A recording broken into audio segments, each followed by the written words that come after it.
邊個話我係奸臣？我一生盡忠報國，自小努力讀書考取功名。當年靖康之變，我仲跟住2個皇上被俘虜去金國，我根本就係忠臣。但係你勾結金人，明明岳飛打緊勝仗，你都極力主和。我去到金國之後，見到金國皇帝比起我哋皇上嚴明好多，佢哋亦識得重用我，知人善任，良禽擇木而棲。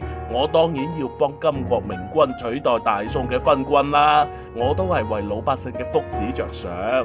每次求和都要送好多稅幣俾金國，呢啲全部都係民脂民膏。革命係需要資本嘅，人哋都要銀兩買糧餉先可以幫我哋打贏個昏君。但係你害死咗忠臣岳飛噃。如果唔係嗰個岳飛阻頭阻勢，個昏君一早亡咗國，我哋俾金國統治一定會幸福啲。你又知會幸福啲？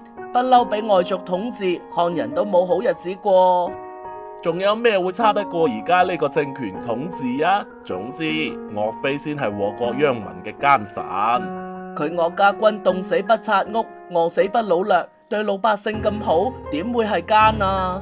佢演技好啫，只要佢係幫個昏君打仗，阻住外族入嚟幫手推翻個昏君，佢就係奸噶啦。咁昏庸嘅皇帝佢都幫，肯定係個昏君背後唔知俾到咩好處佢，或者揸住佢痛腳，所以佢先會助紂為虐。無論個昏君要求有幾唔合理，佢都應承。昏君12道金牌召佢，佢就翻嚟，明明朱仙鎮都贏埋噶啦。呢啲保皇黨死蠢，仲話忠臣，佢都係為老百姓啫，你竟然用莫須有嘅罪名害死佢。